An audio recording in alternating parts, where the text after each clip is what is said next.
Sorry, if we can't figure out the editing, sorry to everybody who just jumped into this video. We're just going to get right into it. Reminder, everybody, if you want to ask a question, please put it in brackets in question. That's helpy. It helps us out. What's the deal with Stanton to Tera jump point currently in game? Why Tera? Oh, they're just next to each other. Stanton goes to Tera, right here. In fact, Stanton, Tera, and Magnus have this nice little triangle here. And then if you add an Ellis, you're basically like Magnus is. I hate to out our org. Like, I don't want people fighting us for this space. It's a big system, though. We can share. Magnus is in such a great spot. You're connected to Stanton, Tera, and Ellis. It's like, I don't think there's a better three-way connection in the entire human system. These are like the three powerhouses of commerce and tourism. It's kind of crazy. How many years until next system after Pyro is out, do I guess? I would say 1. I think they'll bring Nyx back pretty quickly. I think the only thing that would hold Nyx back is the factions. And I don't think that's going to take them longer than 2 years. And I see Pyro coming out by the end of this year. I think we'll see Nyx by the end of next year. Or at least in testing by the end of next year. All right, keep in mind, folks, I am looking for the uppercase question in brackets. That does help me find them. Yeah, D-Lights. So the content for those locations is the other side of the stuff. That's what you're seeing with this stuff. So this is where they're kind of talking about the gangs, the factions, the people that you're working with, the missions that you're running for them.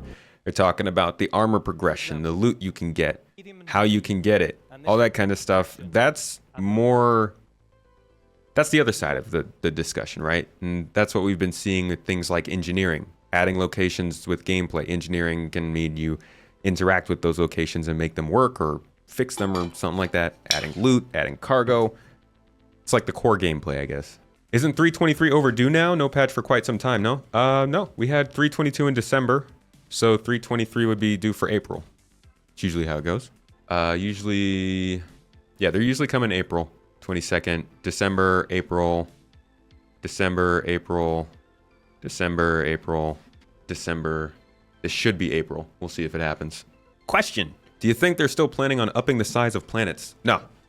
I think the planets are pretty much good to go because the scale would be all thrown out of whack if they decided to update them.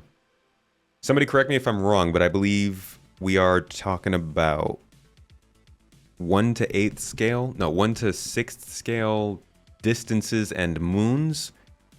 And 1 to 8th scale planets? Is that it? Something like that? Have they mentioned how randoms will be prevented from entering your personal hangar when they're in the same elevator as you? Don't let them get in your elevator, I think. I would assume you might also get authority to use force in your hangar. Do we know which systems will be used for Squadron 42, as in will there be systems built for Squadron that will come? Yes. Those are the other systems that might show up. So Squadron 42, let's do this again. Squadron 42 takes place in the Vega and Odin systems. Where are we? Okay, so yeah, here we are. So looking at the game right now, we are in, here we are, the Stanton system. Now, if you follow the Stanton system, you can go down to Pyro. And Pyro has a bunch of jump gates. Look at that. Just like a spider of stupid Xeno Threat. Pyro goes to Nyx, right? So the next system that we would get after Pyro, we think, because we've already had the main landing area in Nyx. It's called Levski. You can look it up. There are videos. I have videos on it. It was the first landable location in the game, and they added it to Stanton because the planets weren't ready. Nyx has what is called an asteroid, looks like a small planet or moon, and they had it in Stanton for a while, and then they removed it once Microtech came in. So the only big landable area in Nyx is kind of got a lot of work done on it.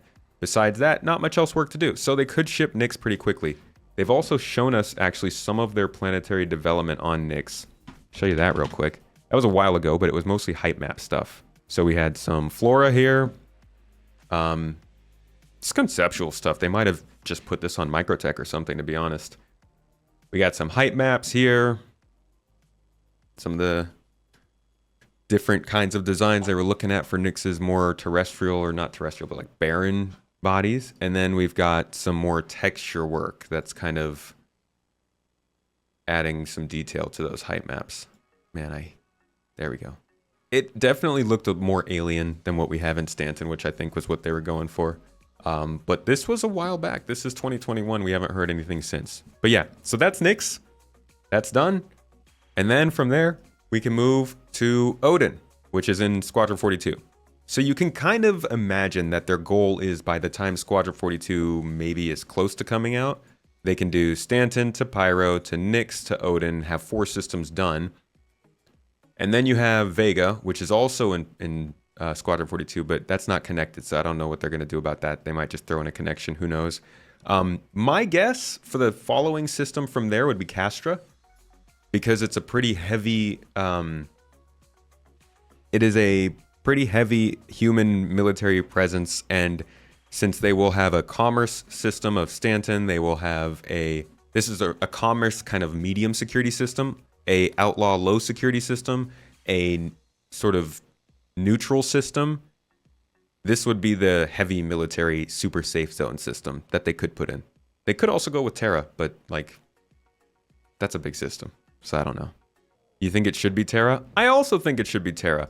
You know, my theory, okay, I'm a believer of Castra, but my more tin hat theory is that it is Tera.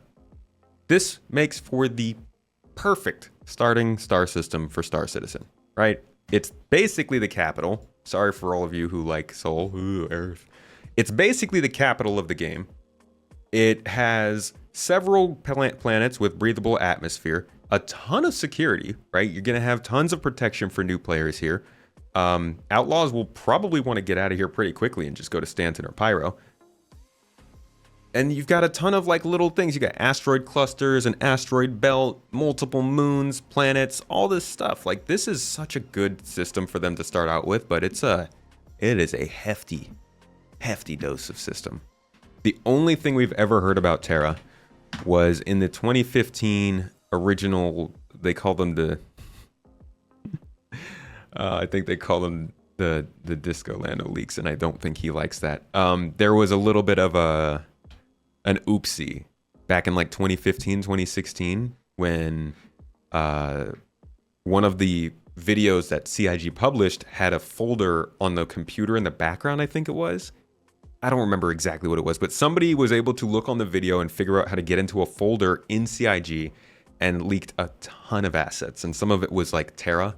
It's really, really old stuff. It doesn't look like it'd be anywhere near ready for the game now, but I guess, I don't know if they were testing it or if it was part of their intent, but the only other time they've talked about Tera was when they showed off some armor in like 2019 or something like that.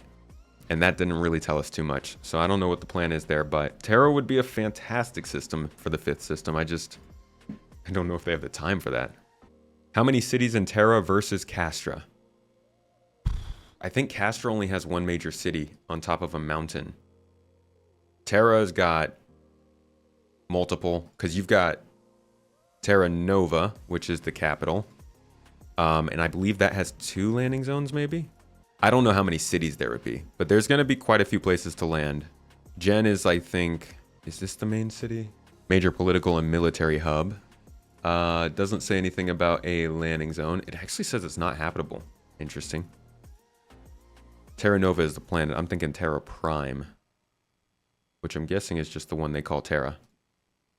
Whoops. So you got space stations around the planets too.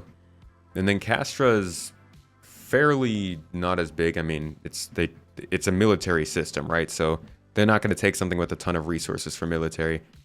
Yeah, you got 2 bodies here. Castra. No, it's Cascom is the planet, and then Castra 1. I believe Cascom is the one with the city.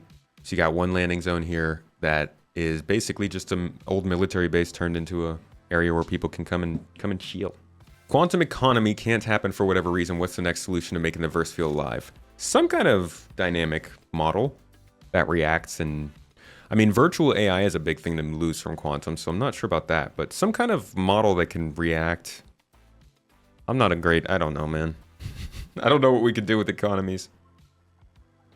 Would it be prudent to add systems even if some planets aren't ready? I don't think they should add incomplete systems anymore. I think they could have, but now it feels like it's a bit late for that. I think they're stepping into more of a mode of we're delivering finished content, realistic content. And I know we're still in the kind of wait until that actually happens. If you want to subscribe to it, don't believe it until you see it. I believe in that. I tend to be more optimistic than most people, and I'm super pumped for space games, and I really do enjoy this game, so I tend to be a little bit crazier about it. But I wholly advise people just like, sit back and wait and see how it's going in terms of what they're adding and how good the stuff they're adding is. But I do believe that they will be basically adding just finished systems from here on. Finished.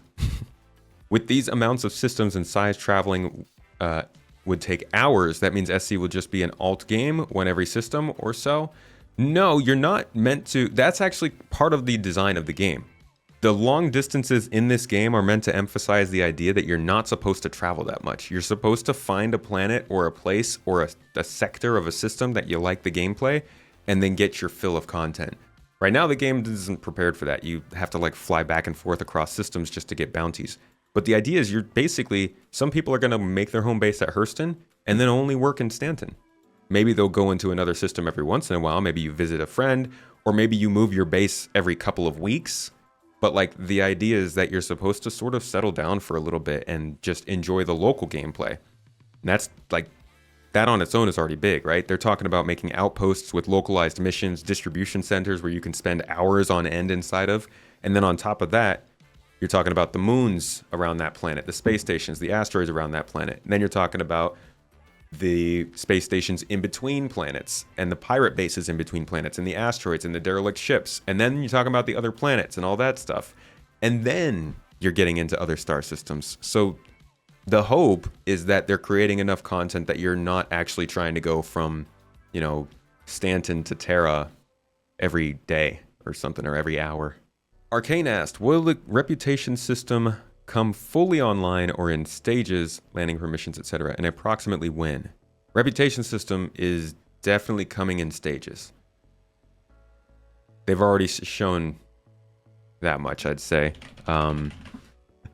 Look at how much stuff is reputation based. This is how they've been working on it this whole time, right? These are all, you can see these all getting worked on in different areas.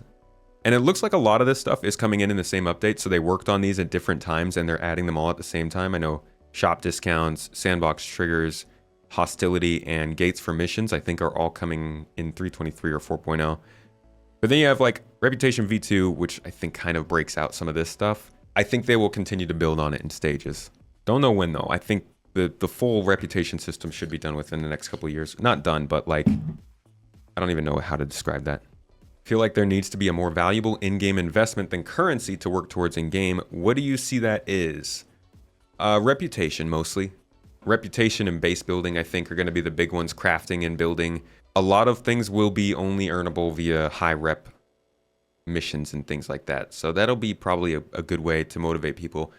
But yeah, the main sort of motivators in this game seem to be money, ships, and reputation. And the only thing you can't get with real life money is the reputation. So I think that's going to be something they have to really depend on. There are probably other things that'll define progression that I'm not thinking of that can help. But those are the three that I usually think of. And I realize as this game moves forward, the way we think about it definitely changes over time. So ask me again in 2 years. What do I think of terrain deformation? Most of the people reject it despite CIG can make it limited to a certain height. I think it would be really difficult to do. I'm not sure if they should pursue that. For people who will play mostly solo or with small group of friends, what's the progression or end game for those people? Again, reputation. Being able to utilize exploiting your skill in game along with specific scenarios, I think is going to be solo and small group players. So a gigantic org is going to be moving tons of cargo back and forth between systems on whole seas, right? But what if you have a small group that flies light in a Zeus MK2 cutter? No, it's not the cutter. What is it called? Yeah, it's the cutter, right? The cargo focused Zeus? The CL, yes, there we go. So let's say you and a couple of friends, y'all are running nice and lean in a ship like this instead of your whole seas, you could probably start to make some ends with the Xi'an, right? Build up your reputation with the Xi'an. Wow. Build up your reputation with the Xi'an. Be able to go into their space, be able to access their stores, get some really unique items because you have the high rep, because you have a low profile, because you're not attracting attention. You can go back into human space and sell that stuff. That might be your end game. Me as a solo player, my end game is collecting as much data as I can and using it to create a business, create a corporation that can, not a corporation, but like to handle data as a commodity instead of cargo. Other people's, it's the clipper, right? Not the cutter. Other people, their end game might be, this is actually one of my favorites, being a cargo hauler and making enough money that you just keep buying ships, and then you just hire people to fly those ships around, delivering your goods, right? Like a little trucking company you can. I think there are a lot of things you can do as a solo player or in a small group that you don't need a big ship for, and you're not gonna need a lot of players for. You just kind of gotta find that sweet spot in the gameplay that you want, and figure out what the most advanced version of it is. How do you feel about the game with the current server meshing stuff going on at the moment? Good. Cautious optimism. Things are looking good. The server meshing tests are going pretty well, and I think we're already doing in the game what they were showing us at CitizenCon, which for many people is already different from normal CitizenCons. The fact that that's happening with nothing other than server meshing is a pretty big deal. So that's good, but I'm still waiting and seeing what are they going to do with Alpha 3.23? How is that going to deliver? And is it going to be stable? Because all of this is leading up to a very, very nice May. May is their second biggest month of the year. And they need to have a big one this year with Invictus Week because they're in that final stretch for Squadron, and we really don't need them to rush anything or to crunch anything. So I do hope they have a good May. I hope they do it in a healthy and responsible way and don't use more ships like this one to to boost the sales. But I think things are good. And as long as 3.23 launches pretty well, we're going to have a solid summer, in my opinion. They want it to be fun, so rest assured it won't be the opposite, right? That's also a thing is we all speculate about how the game will be, and we have our worries about it not being fun. But the fact of the matter is, like, a lot of the people who work at this company are people who started out on these kinds of streams and in these kinds of discussions as fans of the game, and they're going to make sure it's still fun to play. Like, if they can't bring enough content to each planet, then they're going to make it easier to get to other planets. You can't. The game won't last if they don't fix the problems that it comes up with, and luckily that's why we have such a long alpha cycle. It's not lucky. Going back to your point on enjoy the local gameplay for a while, how will the large-scale PvP wars happen then? It'll take 3 to 4 hours just to get to the system it's happening at. Yeah. I mean, if you want to find the biggest battles, it might be difficult to find them. Depends on if you're in an org. Like, if you're in an org and you know a PvP battle is going to happen, then so be it. But yeah, if you're in game and you find yourself 4 or 5 systems away from your group, it's going to be rough. I would say get 2 accounts. Have an account that's in another system if you want. But that scale and distance is part of the game. And I feel like that's how a lot of MMOs work, right? A lot of MMOs have just large worlds that you have to travel across in order to reach other things. Guess you already answered, but just to elongate the topic, do you think that there will be whole star systems locked by reputation? Yes. Yeah. There are definitely star systems that require security clearance. I don't remember which ones they are. Generally, they're the ones that are more on the borders with other alien species. I think, like, I don't know, like, pick a system. Sharon? Isn't this the name for the thing that floated people across the river into Hades or something? Let's see. Discovered late 25th century, the remote system has home to the Messers' most notorious prisons. Shortly after the fall of the Messers, when declassified data of the atrocities committed in the system came to light, the Governor's Council of Sharon, the Karen system, we're going to call it Karen, officially renounced their recognition by the UEE, becoming the first and only planet to do so. Since then, the planet has been in near constant state of turmoil as various factions have battled for political and social dominance. See, like, you could straight come in here and spend all your time just f***ing about with these factions in their little war for domination. And maybe that planet will just be a Helldivers 2 planet. But yeah, you can go into the star map and you can look around, and there's a lot of lore here. It'll be retconned in some way, a lot of it, but there will be some systems, I think, that are gated. What is Star Citizen endgame overall? Do some game loops to earn money, buy ships, and what next? Build bases, farm resources, create cosmetics, sell those cosmetics, apply those cosmetics to ships. I don't know, man. This is the first MMO I've ever played. I don't know what the end game for MMOs is. I've always played games where the end game was just having fun. Like, my most played online games are Halo and Civ 6. So I never really was like keep finding new endgame stuff. I don't know what MMO endgame stuff normally is. Like, I focus a lot on the development of this game, but when it comes to talking about other MMOs and how they compare, I try to bring other people in for expertise, because I always see the endgame as just kind of complicating more of what you're already doing and involving other players in it. All right, catching up. Do you think 323 will be delayed? I don't. I think they'll delay features if they need to, but 323 maybe will slip like a week or two, but I'm pretty sure they're going to want to have 323.1 in by Invictus Week. People who don't want to do the setup and can't find content they enjoy in their own time constraints, then it might not be the game for them. Not every game is for every player. That's also true. This is still a niche game. They're expanding it quite a bit, but it's a niche game and it's not going to be for everybody. Like, they do a lot in this game that I think people would say is not respecting your time. And definitely in the current game, your time's not respected. You could do all the stuff you want to do, and then at the end of it all, one little glitch kills you and sends you to prison or something, and you're done. So right now, the game is definitely not for everyone, but even when it's finished, this is still a game that just might not be all that fun. In that case, though, I would suggest checking out Arena Commander, because you'll be able to do immediate fleet battles in Arena Commander, and by the time the game is really popping off, we could be hundreds of people getting into custom games in Arena Commander, running custom fleet battles and stuff, and not having to worry about going to other systems. The Persistent Universe is for the people who want that kind of large-scale MMO experience. Arena Commander, I think, is going to be for the people who want to just get gameplay immediately and be able to get in the game and get out in a couple of minutes if they want to. Do you think that the mythical 100 systems will ever be implemented or even feasible? No, I don't. I don't think we're going to get all 100 systems. I hope we do, but I'm not setting my hopes on that. This is a lot of work here.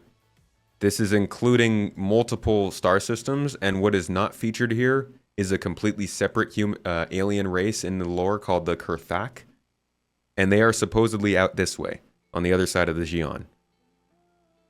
On top of that, one of the theories that people have for the Vanduul, that's these red folks over here, they're starting to push more into human and Banu space and here in the middle. One theory is that there is a bigger force out here that is pushing the Vanduul inwards.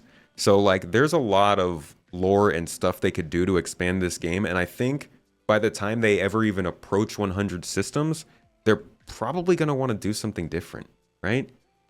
Like, we're talking 15, 20 years from now. This game is in depth. There are short films about it. Maybe there's like a movie or a TV show. I don't know. We don't know how successful it might be, but like, this IP could expand a lot. And I feel like at one point you're like, I don't really want to do all these systems. Let's talk more about these people pushing on the Vanduul or the Kurthak over with the Xi'an, or let's talk about like some more of the interesting stories in Banu space. But we'll see. Is it just you, or has it been a while since we've heard about building interiors? Hey, one of my favorites. That's a good topic, Fanric. I like that one. Building interiors are one of the more incredible things, I think, coming to Star Citizen, that you're absolutely right. We haven't really heard much about. Will be more appropriate in someone like... Okay. All right. This one's exciting. Thank you for bringing this up. So building interiors are like the answer to the localized gameplay that we're seeing with distribution centers and space stations, but in cities. Because they've got so much real estate in cities, and it's just kind of wasted. Like, not wasted that they should fill all the cities with stuff, but there's a ton of buildings in like ArcCorp. Like, look at this. Oops. Look at how much city space we have. It's something. There's so many buildings. There's so much stuff you could do. And we need to have reasons to use them, which is what Ian is explaining here. Many interiors. It's a perfect opportunity to put in a lot of play space. Now, with the players flying around these buildings, they've been largely urban landscapes, fairly uninteractable. You know, we've done a few landing pads to get the players in and out there, but really the real good stuff was on the inside. So up until now, we've been on the outside wondering about the inside, and today we're going to talk about the inside, looking outside. I love that. I'm going to skip all of this because it's a really long video. This is basically like they're adding all of the different gameplay areas to buildings and archetypes. This includes things like habitation for you guys. So this could be a big way that they either monetize the game, or this could just be a large part of also your end game content that we've been talking about. It might be that one of the things you do for end game is collect nice residences, right? In all the fancy planets, all the best apartments, or maybe you want to get like that cyberpunk feel and live in a mega building. I don't know, but like it's kind of like GTA Online, I guess. Find residences, get money. I don't know what they say anymore. That was 2000s. I'm aging myself. But here's some of the highlights of what it looks like in there.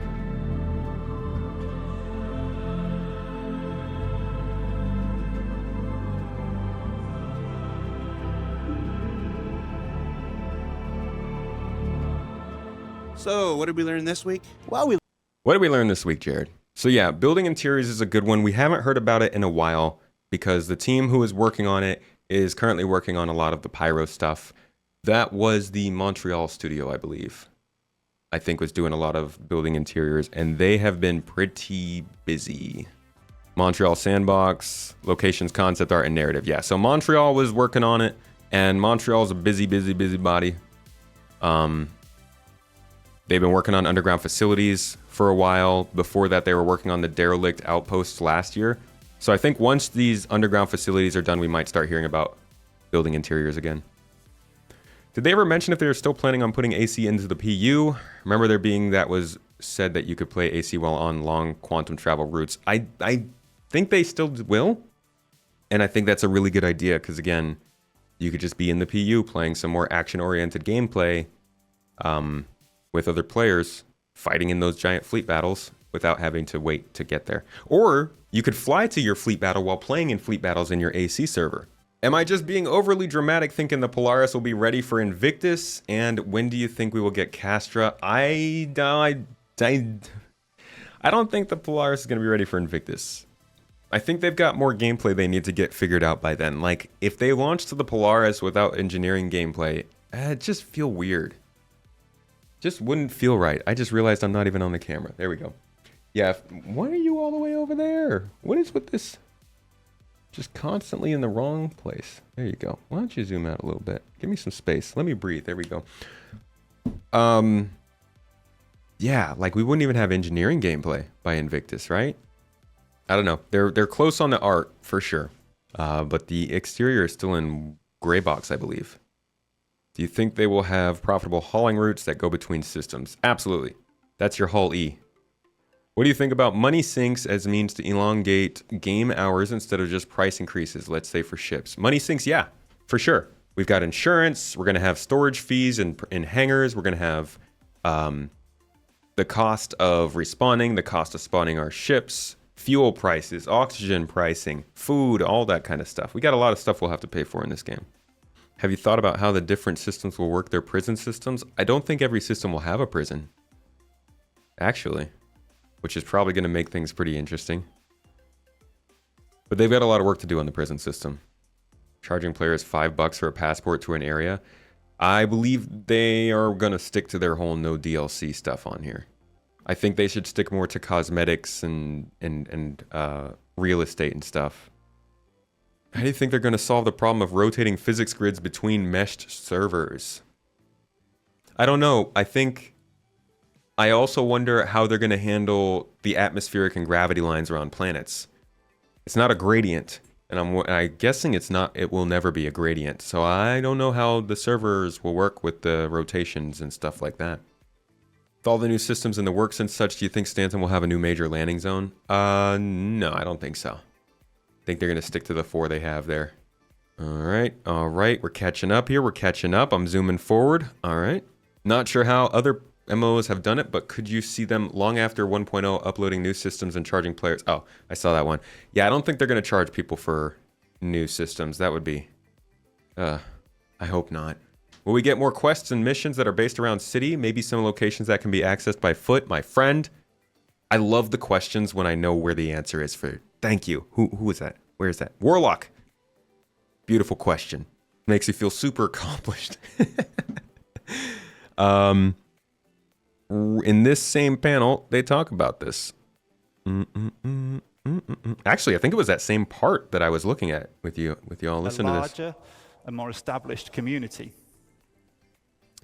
Now, as a player, it will mean a lot more to explore and do at any single individual location, with a localized and personal feeling mission types that might see you moving around a single settlement to complete objectives, or doing short hop missions between clusters of settlements on a single planet. So you might head up to a ridge to repair some wind turbines. You could counter an outlaw attack from a neighboring outpost, or on the opposite side, you might be stealing or destroying vehicles for the criminal gang that you're working for. But in the art department, we always say, show, don't tell. So let's stop looking at slides and let's have a look at some of the locations in game. So that was the last that I think we heard about that. And actually one of the first times, now that I think of it, that we've really heard confirmed that more local gameplay was planned for these small locations. It's kind of assumed, but it was nice to hear them say that. They're focusing on that as they get into more of these unique locations. So good question. Do you think they'll have some, if not all, city residences as instanced like the coming hangars? Yes, I think that they're going to use instancing a lot for HABs and different areas inside of buildings. Are the distribution centers the same as the underground facilities? They've kind of transformed. From what I understand, I actually have a video I've been sitting on that I've been meaning to release about that. The underground facilities we saw in 2022 have turned into distribution centers from what I'm understanding. They kind of took the part of that they liked and wanted to get out first. I feel like what we're seeing in distribution centers are the tier 0 or the tier 1 of underground facilities from 2022, but not necessarily to say that every distribution center will have an underground, if that makes sense. So I think that from here, they're going to start to build underground sections onto these distribution centers, and those will have more mission area and things to do. And I think like that's kind of the whole mess of game development. Like it's sort of an idea that has morphed and changed and been split a little bit and separated. And why does my camera keep blinking at me? Weirdo. Do I think the Polaris price will increase when flight ready? Yes, I do. I have no idea how much it is now though, so I don't know how much it would be. Probably an expensive ship. Is the telemetry website feature still down? Last time you checked, we couldn't see how we rank up. Just says please log in. Why don't we check together? I will load that over here while we go on another question. Data unavailable for selected filters. Oh, yeah, it might not be working. Wait, there is no 321. Where's 322? Oh my God. There it is. No, I'm not seeing anything pop up. It's possible that it's not working. Why would they not sell a Banu starter pack that lets you play as a Banu from their point of view and so on for other races? Because they don't have the races ready. They might do that. Maybe later on when those races are playable, but even then I think you should probably have to start as a human. What is a UGF? Don't make me go over all that. That's such a long one. But yeah, it stands for underground facility if that's what you were asking. Prints for 600i when price increase? Probably when the rework happens for the 600i. You're curious as to what advice I have to give to a new player on getting better at dogfights. Focus more on your own ship's movement than on shooting the other player. I think the best thing you can do in a dogfight is get hit less rather than hit more. Because even if you are a player, get the heck out of here. Sheesh. Even if you are a player who can't kill other people, if you are a good target that other people can't hit, then all you need is a good wingman and you can win some good fights. So I think that learning how to evade is better than learning how to hit. But generally, I think getting into Arena Commander is a good way to do it because you're just getting fast combat over and over. And repetition definitely helps. But I would look up some of the guides online on YouTube. Three channels actually I would recommend for combat are Avenger 1, Jonathan Winters, and Legacy Video Guides, I think is the name of that one. I don't know if they've been doing anything lately. I haven't seen it in a while. And I know John has been a little bit taken some time away from Star Citizen over the last year. But those are 3 channels I'd check out for training on that. Do I think we'll get a portable sleeping bag to bed log when on foot? I think that we should. I'm a huge advocate for that. Because that allows us to have our bed logging and make it so that saving and logging off is something you have to think about and plan for. But it also allows for all the people who are like very screechy about the bed logging to be able to still log off where they want to. Solid balance. I would like the idea. Then you have to craft the cot. You know, you can't just have one. You have to take up a spot on your backpack to carry it. All that kind of stuff. Do I think AI will be more active in hunting criminal players after the server meshing? Yes. AI in general will be more responsive after server meshing, it seems. The new movie glass doesn't have any changes including regarding orgs from what I know. Do I think we'll ever be able to sell ships? Yes. Okay, I've caught up to chat. Oh my god, I fell behind so hard there. All right. Aren't they going to try moving away from bed logging eventually and more just log out not being tied to beds? I hope not. Where did you hear that? I've heard people say that, but I don't think I've heard any developers say something like that. And I really hope that's not the case. I don't think people realize how important bed logging is to stop this game from falling apart when it comes to like fleet battles and org battles and stuff. Imagine if you didn't have to bed log and logins weren't actually tied to beds and you could just fly a ship on board another ship and then spawn your entire org on board that ship. I guess there are things that they could do to stop that too. But I feel like there are a lot of edge cases around the fact that all of these ships were built with the idea that beds were tied to logging in, and that was an important part of what made a long range versus a short range versus a multi-crew versus a solo ship.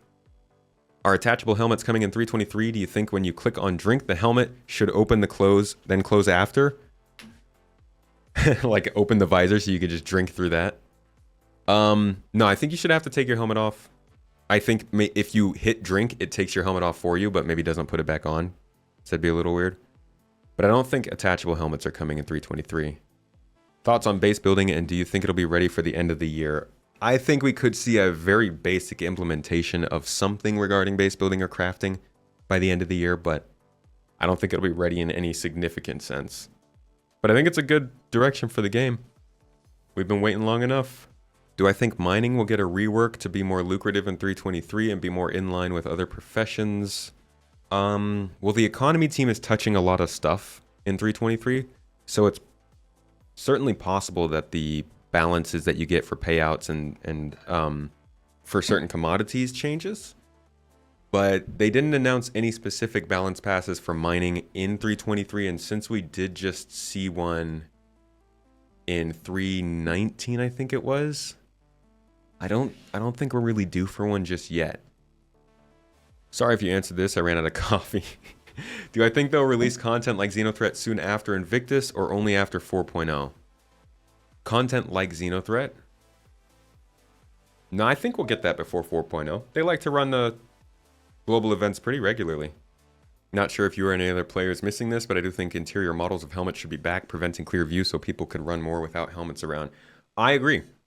I actually was just talking about that last week or the week before. I liked being able to see the helmet. It adds a sense of, like, presence to me.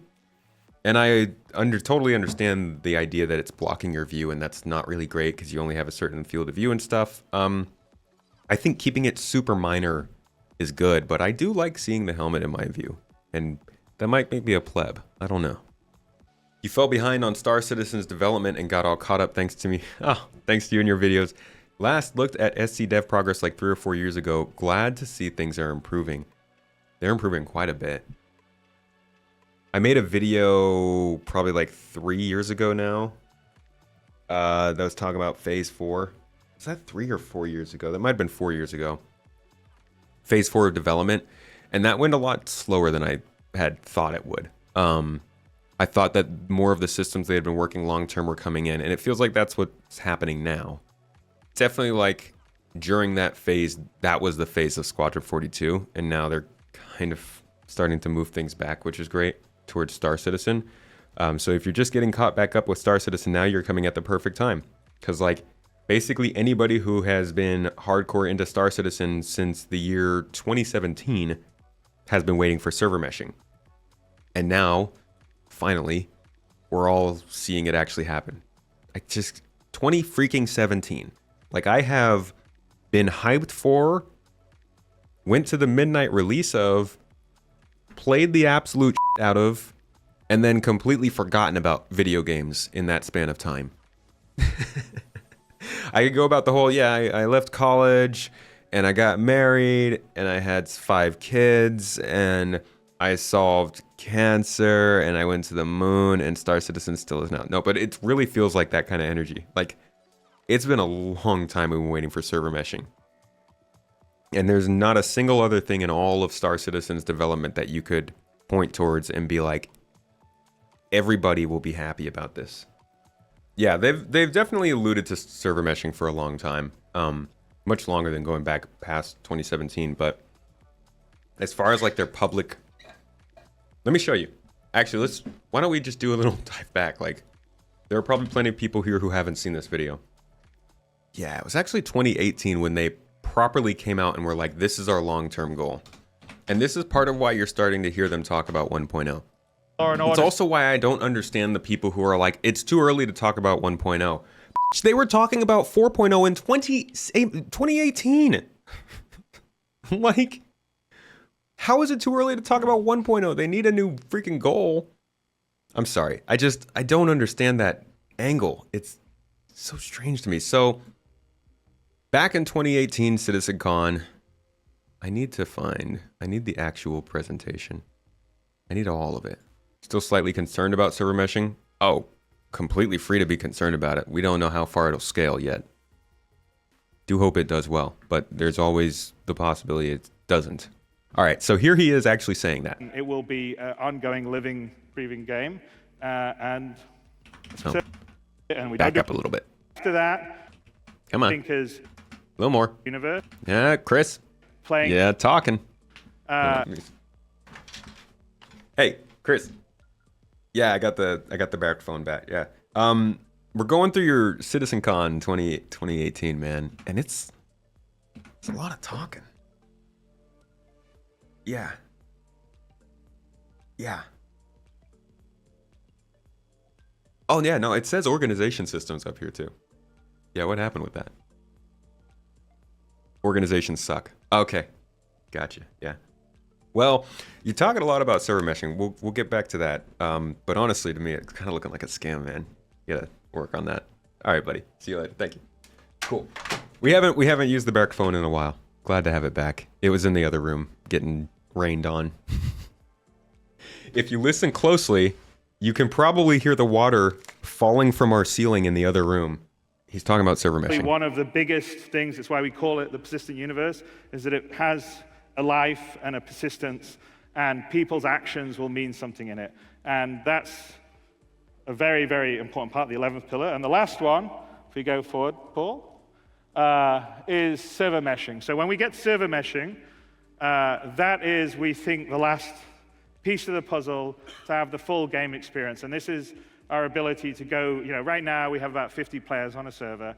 We probably will be able to increase that number because of bind coloring and stuff. But it's still going to cap out at a certain level. With server meshing, we'll be able to get to thousands of players playing concurrently in the same locations, star systems. They're not all going to be able to have 1,000 people dogpiling together. They won't be able to render it all at the same time. But you certainly will be able to have 1,000 people on the planet of Hurston, for instance.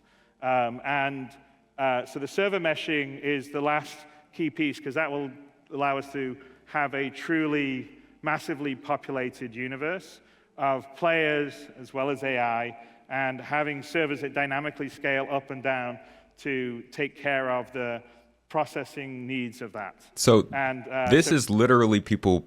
This was what a lot. One of the things that people think is part of the scam. Like they lay out these lofty goals. He talks about this dynamic scaling server tech and this stuff with thousands of players, whatever.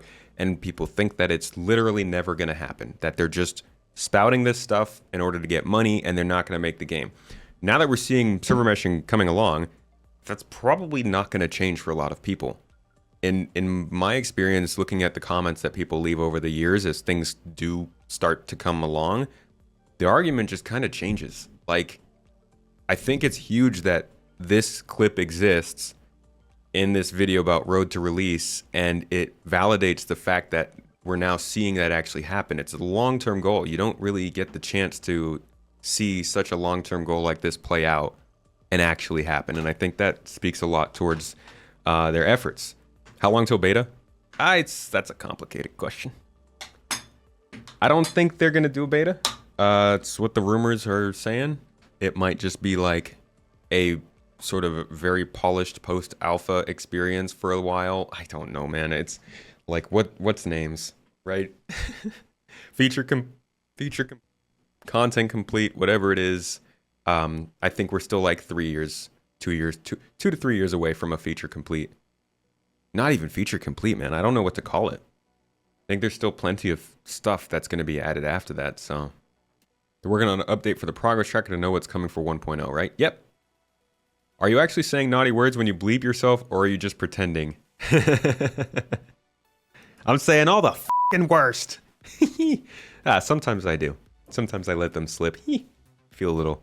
How's the server meshing going to work 100 systems? Because that sounds very costly. It is very costly. That is one of the big things. How many servers do they want to allocate to each system? And how many shards can they afford to have that's replicating those systems?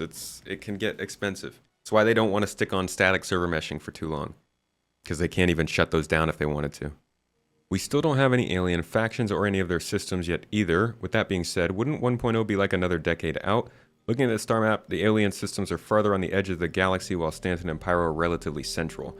I don't know if we're going to have alien factions for 1.0. Maybe 1 or 2. I mean, the Vandul, probably. And the Banu, I can imagine. I don't know if we'll see their systems, though, in 1.0. I think 1.0 is just going to be human space. I think deeper bounty hunting will allow for more game loops, and the more game loops, the better. Being a pirate means someone can hunt you. Yeah, the bounty hunting that we heard about with the quantum economy was so cool. It's unfortunate that it seems to have been delayed so much. Some interesting things that we have seen worked on for bounty hunting, though. The new jail locations where you can turn in your bounties. So for those who like bounty hunting and are very used to just going place, blowing up player, and getting paid, you're going to have to actually go to a place, disable a player's ship or that player, restrain them, capture them, put them in one of these little prison pods, transport them into one of these jail cells, and then get paid for your bounty. It's like bounty hunting as a whole profession is going to get way more intensive. And like you said, it'll include more gameplay. There's also the restraints that they added to the game that we've been hearing about for a while. They've been working on their handcuffs and their pulleys and rope and stuff. And one of the new additions is here. When you take someone down, item, sorry, and that's the restraint. You can take them out. So with the restraints, okay, let's take him down first. One more. Oh. Okay, so with the restraints, we're gonna turn him over. We're gonna cuff his hands. We're gonna cuff his legs.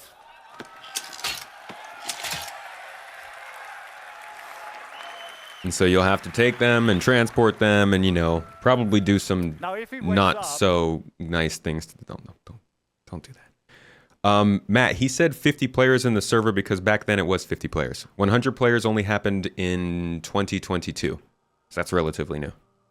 Will it be region-based or just everyone on a server on a release on full release? It'll be region-based, I think. I don't think they can do a worldwide shard. Light speed is only so fast, and the signals, you get a lot of lag. What are my thoughts on the Hornet MK2? Is it good? Have I flown it? I've flown it. I haven't fought in it though. I don't know if it's good. I'm not a combat person really. It sounds pretty solid though, from what I've heard. It's got, I think, 2 size 4s and 2 size 3s, something like that. Like, that thing's gonna put a fight up on a Super Hornet. Do I think CIG will plague us with the Killmonger hair? No, I actually don't. Honestly, I'd love to see more hairstyles that are diverse like it though. I just go and I either get like a big fro or a small fro, but I'd like to get like, I'd like to be able to do braids or twists or something. In one of my videos, one of the devs was talking about how even after the finish line that was going to stop, they were not going to stop adding and improving things. Yeah. I mean, as an MMO, you know, you can't stop where the game dies. Why is Mrs. Tomato not shooting me today? She's downstairs today. To be quite honest, this temporary room that we're using for our streams and stuff is not very comfortable and not very big. My desk takes up almost the entire part of the room. And on top of that, which you guys can't see, which is right... Can I? If I move the camera... Can't really... You wouldn't be able to tell, I don't think. Basically, right under the camera right here is actually where some of our house has received water damage. So the floor underneath my desk is kind of buckled into a sort of a mountain. I actually can't move my chair all the way over because it stops. This house is f***ed up. So that makes it really hard to get in and out of her desk, and it's super uncomfortable. So she's downstairs because that's like where she should be. This isn't the most comfy room to be in. There's also mold on the ceiling. So like that's not good to breathe in. She's allergic to it. I'm sorry, Mrs. Tomato. Lyra, thank you for the super chat. Thoughts on space combat visuals? The zoom feature is a must. Distances in space like EVE battles, they are just boring unless you watch the big ones. I like the visuals. I like the zooming in. I think it makes sense. I do hope that the combat is balanced in a way that I don't feel like I'm always zooming in. I would like to still fight normally, and I think the zooming in really is for bigger ships, but no, I like the way it's going. And maybe I'm more of an arcadey player because of that, but I love choice, you know?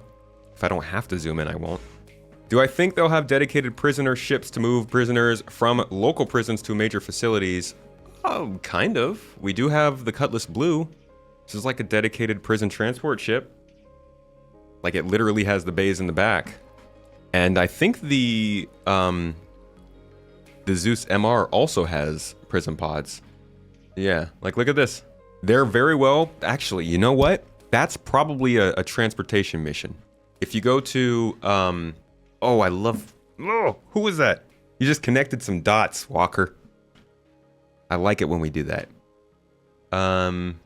If you come here and you listen to them talking about like different types of in the game and cargo, some special what they don't put here is people. But I do think that's a reasonable cargo transport mission. And you can only take that cargo transport mission if you've got prisoner transport pods. This is also the Zeus MR has them, I think. Don't know if they show the back. Yeah, so it's just like this. Somebody load the picture, come on. What? Why am I on eBay? Okay, whatever. Here, you can see there's prisoner transport in the back here. So, like, there are ships that have that dedicated prisoner transport. That very well could be a mission for those ship types. What do I think is the right way to monetize the game after 1.0? Shall they stop ship sales? I think ship sales should not be always ongoing. I think that anything under probably like $70 should come as a game package, so you can get ships, like in that sense. I think that the starting ships for each profession maybe should be on sale at certain times. And I think that since they'll still keep releasing ships, people should be able to buy ships when they first come out. Actually, hold on that. I gotta think about that. I don't know about that part, actually. Because if they do keep doing that, I think that the concept sale thing should not have any sort of time exclusivity. So like if there were still concept ship sales, the only thing that those people who buy the concept ship should be is just the guarantee that they're getting that ship, which, you know, isn't really much. It's a digital asset. I think some level of ship sales will persist, but I think that mainly where the money should come from is cosmetics. ship skins, interior skins, accessories, furnitures, paints, all that kind of stuff for your hangar, for your ship, for your org residency, for your bases that you're building, for your space stations that you're making. There's a lot of stuff that we can customize in this game. I think there's a lot of opportunities there that could get abused. And then maybe like habs, residencies and stuff. Stuff that's not really going to affect other people as much. Am I happy about the C1 getting a bigger hangar? Some people are mad. Why are people mad? I'm happy about it, yes. What kind of mission would you do for a rescue vessel? Pisces or a red? I mean, like the ones that we already do, where they send you to caves to find people who are killed. Instead, they just send you to find injured people. Get them onto your ship, get them healed up. Are that kind of income enough to sustain server costs? I don't know. Nobody knows how much money they need or are going to need or how they can do it. That's probably a challenge that their people are working towards every year to try and figure out in the long run. Maybe they'll license their engine. Maybe they'll use their technology. I don't know. I don't know. But that is, yeah, that's their problem to handle. That ain't mine. I just play the game. Are we sure the updated star map is coming in 3.23? We're not sure. It's still tentative. I do hope so, though. You thought CIG said the new Mobiglass is no longer coming? Where did you see that? People keep saying these things. Jake, are you still in chat? Did y'all remove the Mobiglass from the roadmap? No, the Mobiglass rework is still on here. It's tentative. And the FPS map system is on here. And the star map rework is still on here. They're all tentative for 3.23. They're not removing features. I know people are saying that a lot of features are being removed from the patch. They're not. I think the only thing that we've lost so far technically are the unique item respawn things. Because it turns out we can spawn vehicles in hangars just through the ASOP rather than the hangar terminal. The freight elevator. So I don't, they haven't talked about removing anything else too much from what I know.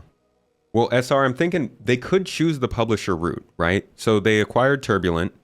They could acquire more studios and just literally be a publisher that says, we're not going to license our tech out to other companies, but we are going to publish any company that is going to use our tech to make a game.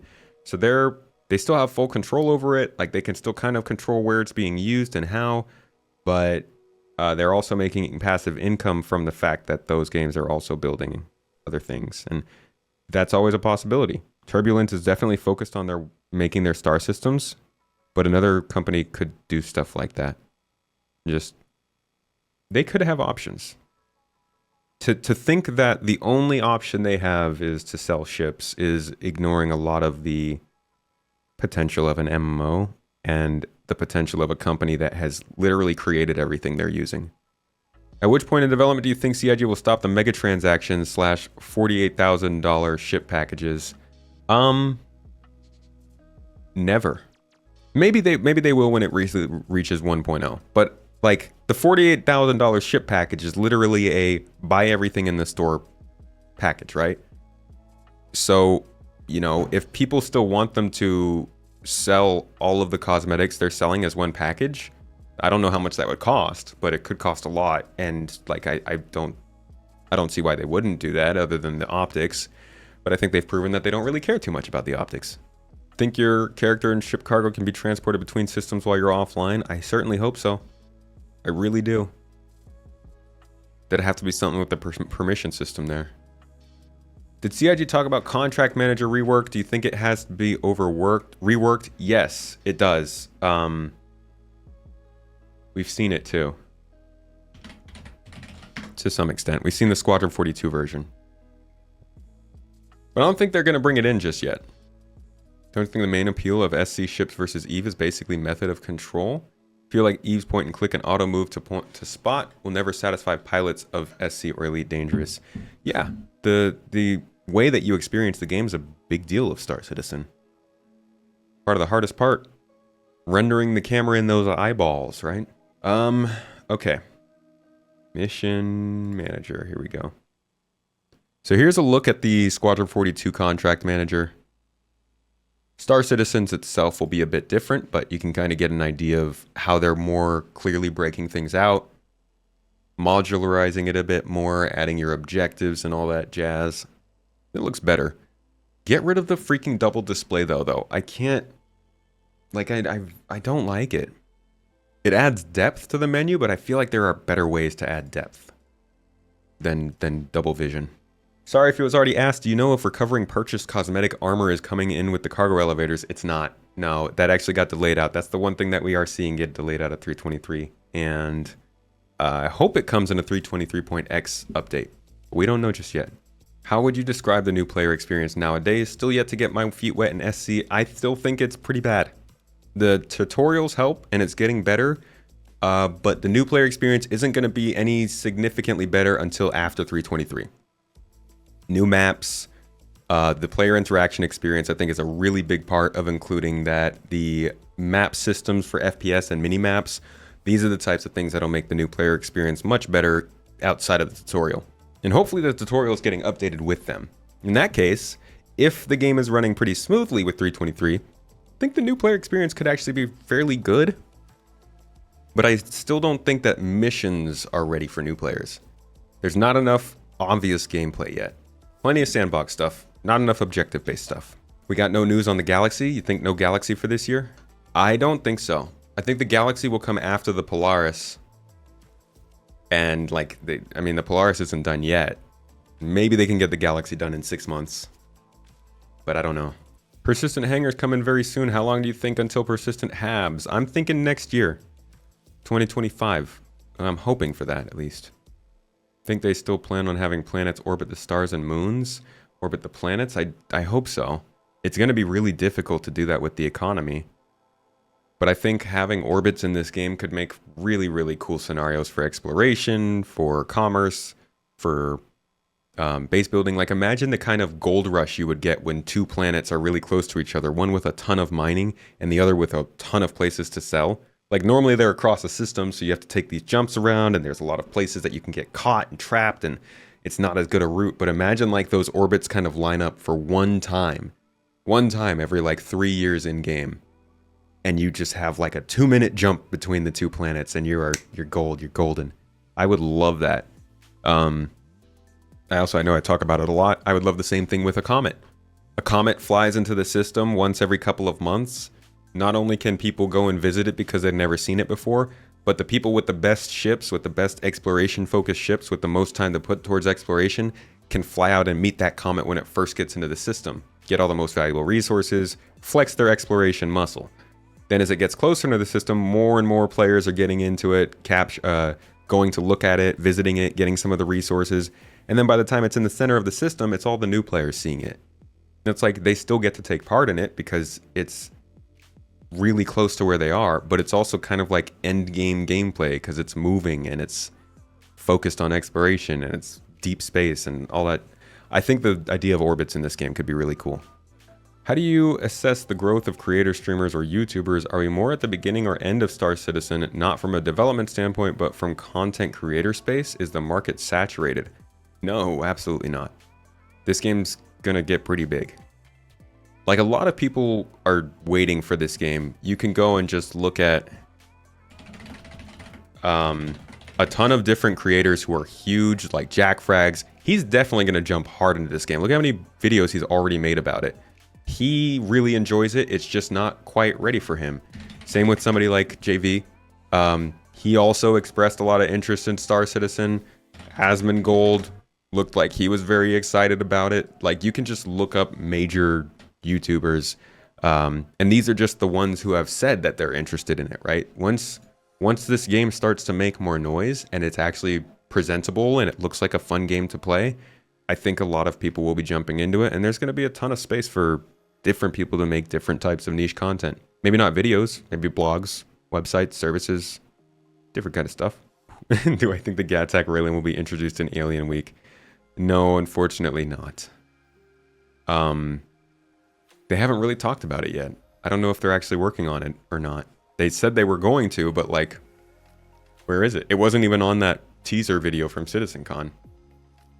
Do I think the Reclaimer will get its drones or be walked back? I think it'll get its drones. Do you believe CIG will be able to create good enough tutorials for Squadron 42 and make the game really intuitive for a new player? Yeah, I do. I think they'll have some very good tutorials in Squadron. You were checking the roadmap today, just realized only 2 of the 24 targeted features to release on 323 are actually going to make it to the update. Don't know how it'll end. That's not what that means. Tentative does not mean it's not going to make it. It just means it's not confirmed yet. And generally, a lot of features aren't confirmed until it's like well into Evocati and hitting the PTU. I don't think our next roadmap roundup will be until next week. So the first week of April is when you'll probably start to see things more confirmed. But anything that's still on here is still possibly in the patch. The only things that won't be in are the things that are removed, like the specific item retrieval they talked about. Do I think we'll get drones before 4.0? I haven't seen any signs of it. I think we'll see the optional subscription continue, and it'll include a small UEC stipend. Maybe still some flare. I like that idea, that you can just continue your optional sub. And if that continues to fund content, that would be cool too, but servers are more valuable. How do you think Maelstrom is going to work for villages? Oh, that's a good question. My ultimate hope would be that the AI come and repair the villages, but I just don't know how that's going to work. Is now a good time to join the game? Starter ship sales. Also, how do you get a ship with LTI? Any starter pack you get will have a ship with lifetime insurance. On top of that, I wouldn't worry too much about it. You'll have your LTI, no doubt. And also, I don't think lifetime insurance is going to be as valuable as it's been made out to be. But I would say if you really wanted to get into the game, maybe wait another couple of months, because then the game is going to be in a lot better place for newcomers. But now, in general, this year is, I think, a pretty good time to get in if you're really interested in it. Do we think the 1.0 plan is going to include full gold standard reworks for all flyable ships? Ooh, I don't know. Maybe for all flyable ships. Oh my god, that's a lot, dude. Like, if 1.0 was, say, 3 to 4 years out, that's a lot of ships in 3 to 4 years, on top of the ones they're already building. How likely will the Dark Forest mentality continue as we wait for the new Star Systems and Reputation to come online? I think VoIP is going to help a lot with interaction. And, like, getting people to actually start working with each other. Yeah, I think that there's a lot of people who want to play with players but don't really feel. I'm assuming you mean this in the sense of players. I think there are a lot of people who want to play the game with other people, but not necessarily with other people, right? They just want to use other people, like maybe just a couple lines. Hey, just bring in some stuff over. Can you take this for me? Hey, just want to sell some boxes, or hey, can somebody come out and buy this mining materials off of me so I can keep mining and not go back to the space station? Like, those kinds of things would be a lot more viable if the voice over IP system worked well, and also the ship and person identifying systems worked well, which is what we're seeing here with things like the new scanning system. Where is that? Can't even find it. Well, things like the Pfizer and lens rework is going to help with understanding who you're looking at. Things like the FPS scanning and radar, which I'm not seeing on here. Did that get removed? Some locations. Or is it included in the visor and lens? Might be included there. But yeah, there are systems I think are helping with that. When base building becomes a thing, you see space communities being a thing? You mean like the Garden Interstellar? Hey, join GII hashtag, yep. Yeah. We are a lovely community, if you couldn't tell from all that spam. The new plan for SC 1.0 is not the same plan that was originally pitched. It will not have all 100 systems. Yeah, well, not at all. However, it will have enough systems and ships to be engaging, and all gameplay loops will be in the 1.0 release. VoIP is not a selling point for you. Having to listen to random players sitting in the wind or telling me how much I suck is not an enticing feature. It's not for everyone. Can't wait to set up your little hut on the edge of GII civilization and drive into town on your PTV to get groceries. We'll deliver groceries to you. Don't worry about it.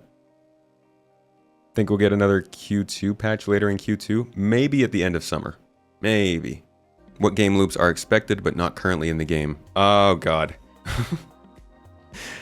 Refining, refueling, Passenger transport. I know these things are in game, guys, but I'm gonna say how it is. Passenger transport, refining, refueling.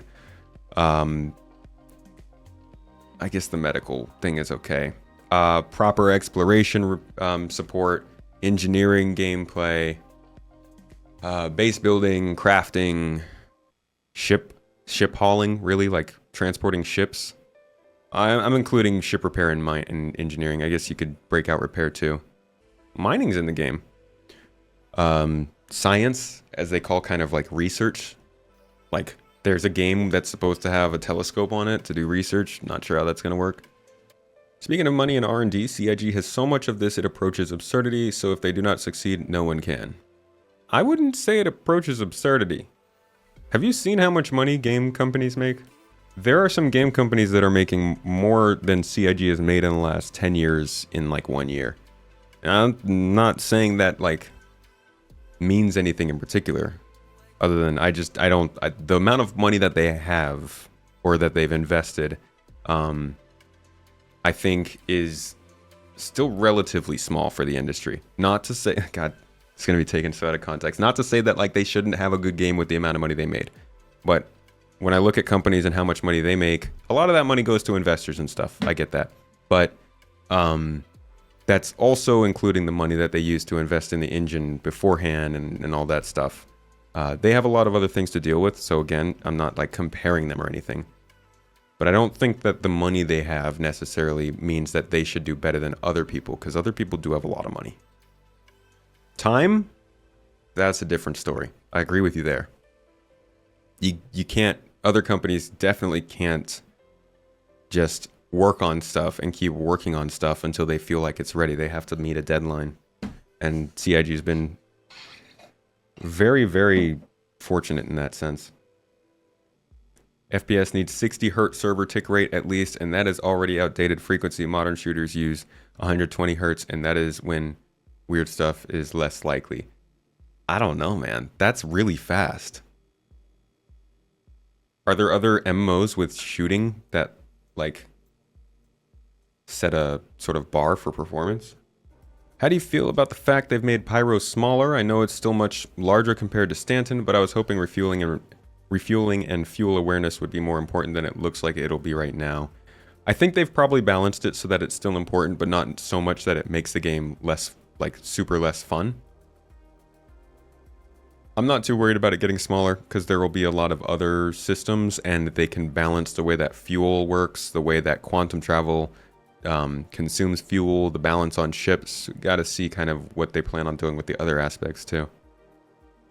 Does anyone else think it's a bad idea to put the reputation and hostility in now? With so many broken missions, it's already an issue with low rep from failures.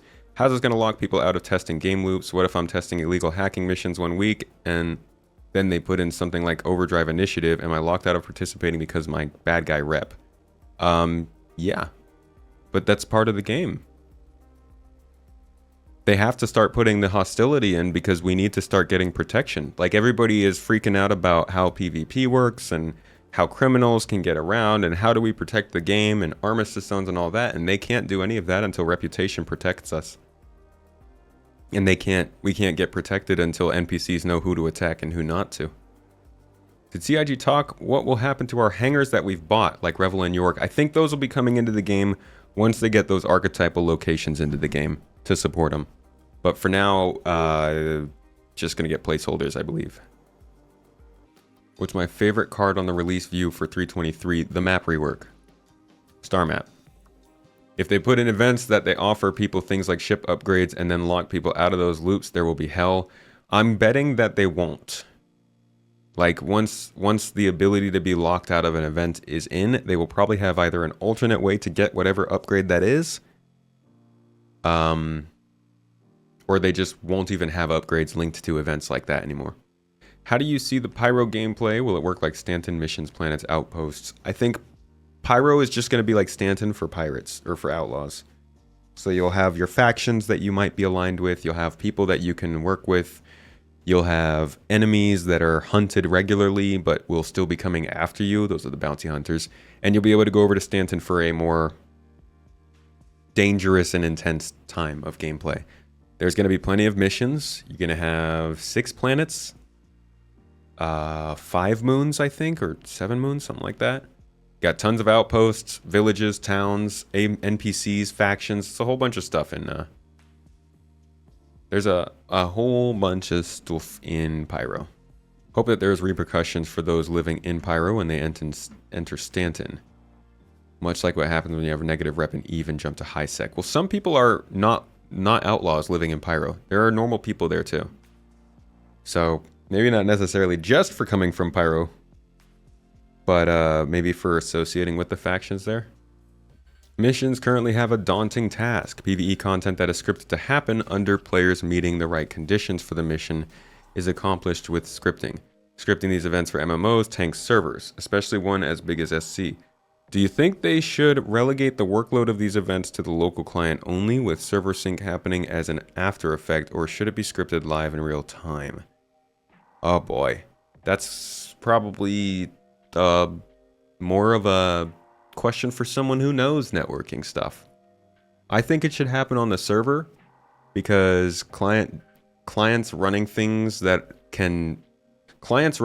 other clients depend on seems to be a recipe for problems.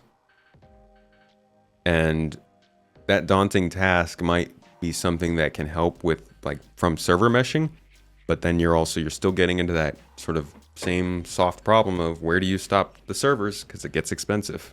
Still build negative rep towards Stanton when misbehaving in Pyro. It just does not affect you unless you come to Stanton. Yeah, if you're misbehaving in Pyro. But like if you're running just good missions, you're just delivering stuff to Pyro, maybe even you're just passing through as a cargo hauler from another system, you shouldn't get negative rep for that. I am going to go ahead and wrap things up here. This is a good Q&A. I think we got through a ton of info. I didn't actually spend as much time on any one topic as I was planning on, but like we got through a lot. We got to talk about a lot. Hopefully you got some good information from this. Maybe learned something new. Maybe learned to love or hate Star Citizen more, or me. You know, maybe you hate my explanations and you're gonna write off this YouTube channel forever. If that's the case, thanks for coming at least this time. I appreciate you. It's good fun. If that's not the case though, love to see y'all next time.